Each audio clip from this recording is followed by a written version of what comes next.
Okay, this lab is going to be 3 pages, 1, 2, 3. So let's start on this page right here. Remember, you've copied this file out of the classes folder. As always, the first thing you do is change the name of it. Oh, let's suppose my name was Fred. You're going to rename the file. Let's get to work. All right, page 1 here. I've got this figure. It's already made for you. You don't really have to do anything here except appreciate it. I've got this parallelogram with these 5 properties on it. Okay, I lied. You got to do something. I want you to imagine that you've got a right angle in this corner. I'm just going to draw a perpendicular right here. Now, if I were to take this parallelogram and I lined it up this way, I would have a right angle in this corner. Well, since opposite angles are congruent, I'd have a right angle in this corner, and adjacent angles are supplementary, I would have a right angle in this corner. I would have a rectangle. So you see, a rectangle is a parallelogram with 1 right angle. If it has 1, it has 4. Now, your textbook will say it's a quadrilateral with 4 right angles. That's also true. But I want you to see that, in case you see that in another class. How about this perpendicular right here? If I move this, I'm going to make these diagonals perpendicular. And what does that give me? Well, it looks like it's going to give me a bunch of congruent right triangles. Imagine I've got a side here, right there, and I've got another triangle over here. And I can see these, and they'd all be congruent since I've got right angles there by side angle side. Therefore, all of these sides would be congruent. This figure would become a rhombus. So, let me see. Rectangle, rhombus. Can we put the two together? Of course, you know we can. We can do this. Oh, line them both up. When we line them up, we have made a rectangle here, and we've made the rhombus here, so we have made a square. Very nice. Now let's go to the next page. Remember, this is for your notes. Now you have to do something. I've got 4 figures here. They look like little stick figures, maybe skeletal figures. They are going to represent diagonals. And I've got 4 different color arrangements. And I've got 4 different names here. Now let's translate this into English, looking at the green one. Let me see, I've got, these 2 segments. This one's bisected. This side's equal to this side. And this segment is split in half. It's also bisected. If these are diagonals, they are diagonals that bisect each other. Going back to here, there's a property of a parallelogram right there. So I want you to say that must be the parallelogram. Let's color that in green. And if you'd like to see it, let's click on the vertices and construct that quadrilateral interior. That may help you see it. There's your parallelogram. Now, of course, you may have noticed all of these are parallelograms. In each case, you've got diagonals that, they bisect each other, but in these other cases, you have something more. In the orange, I've got 2 diagonals, bisect each other, and they are congruent. Well, let me see. I bet if I remember I showed you this in a different lesson. If I draw a circle there, each of these is a diameter of the same circle. They must be congruent. So this is 1, 2, 3, 4. I'm going to construct quadrilateral interior. That is, of course, your rectangle. Let's color that one orange. Okay, we've got 2 left and 2 names. Very quickly, I've got over here in magenta. like that magenta.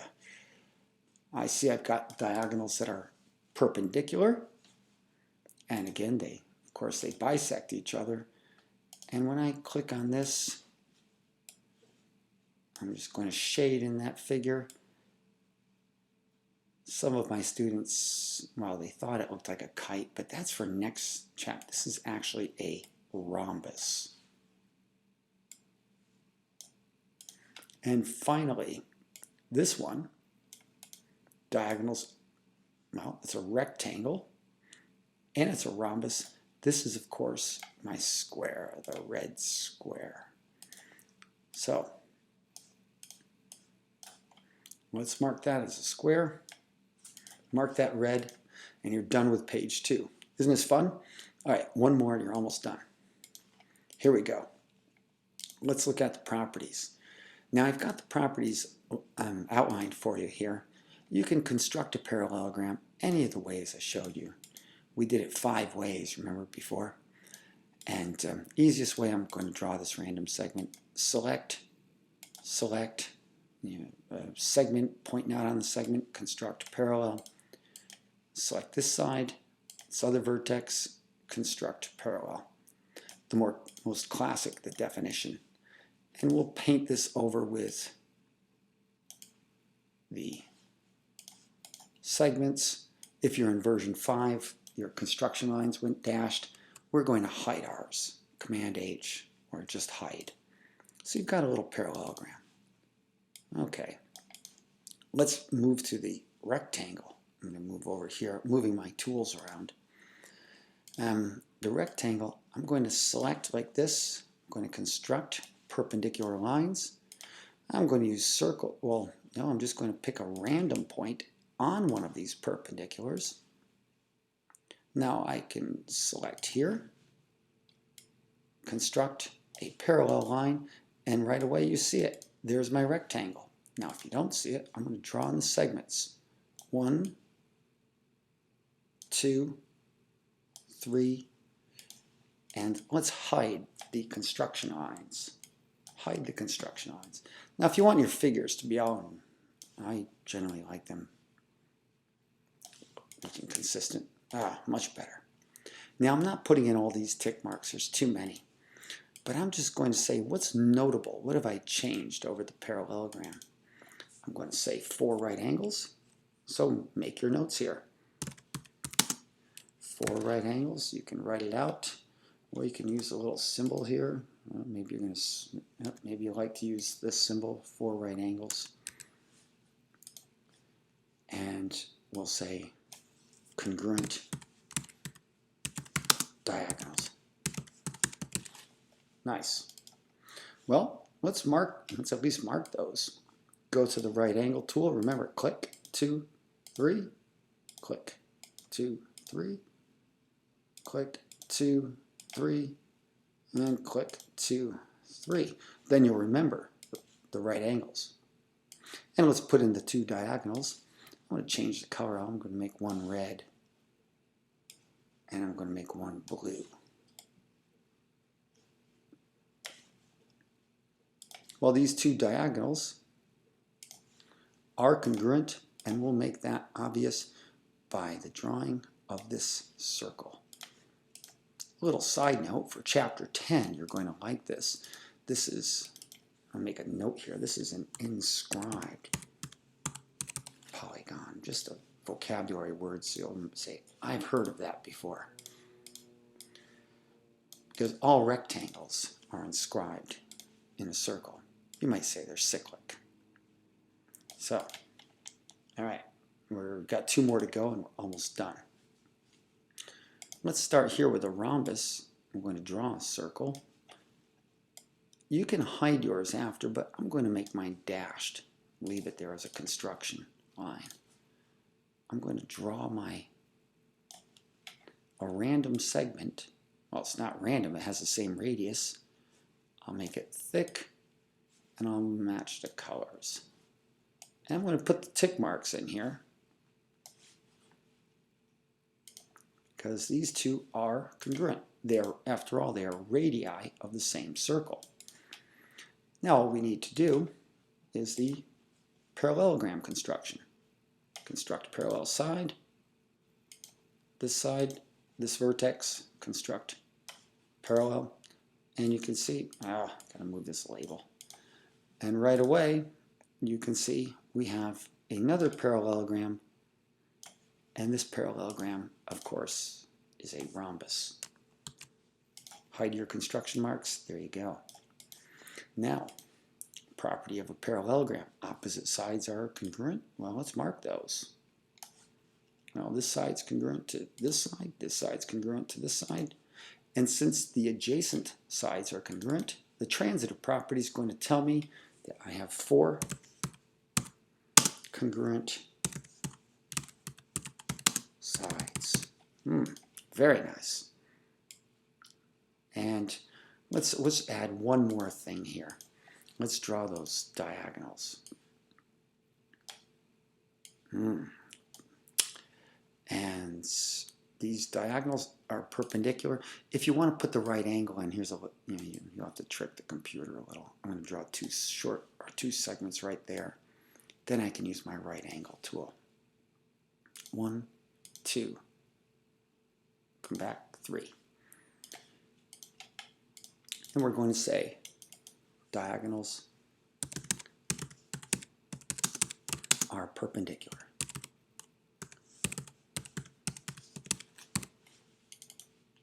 One more thing that we enjoyed doing in class, let's construct a triangle interior. That just won't work.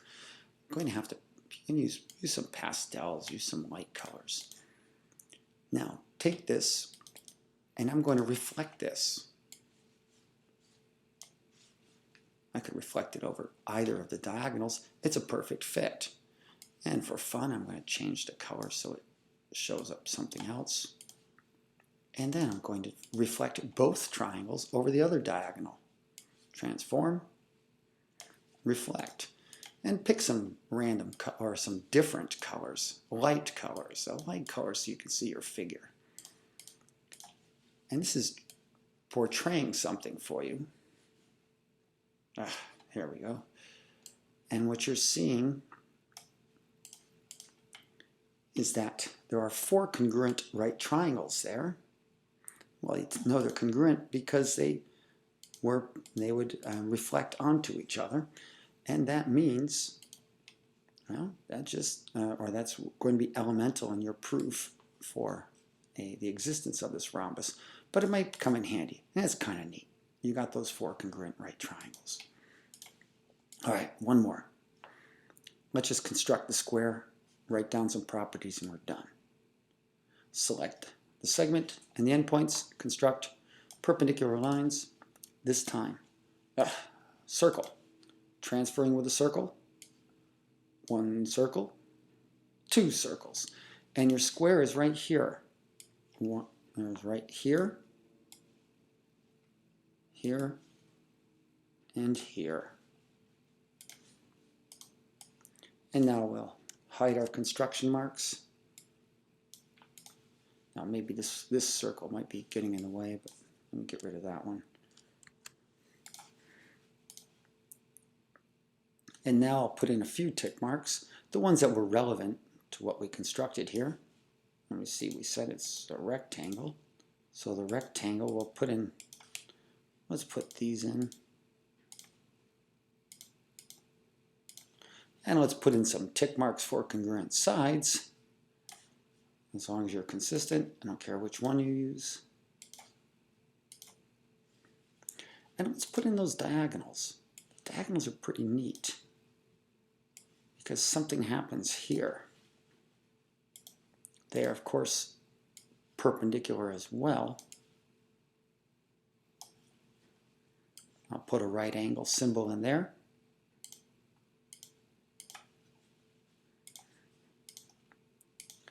And I'm going to shade one.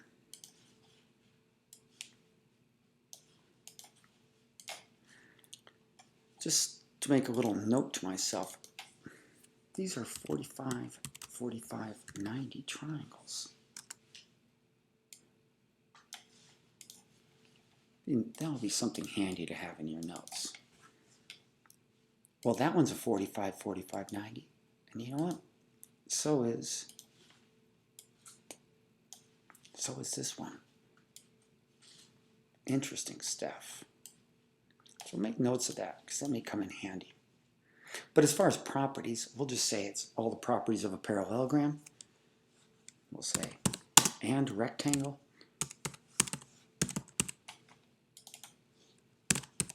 and rhombus.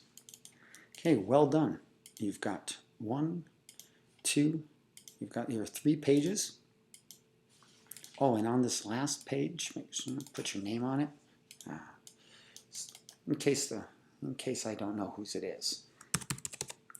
And then you can send it in. Right. And we'll see you on the next lab.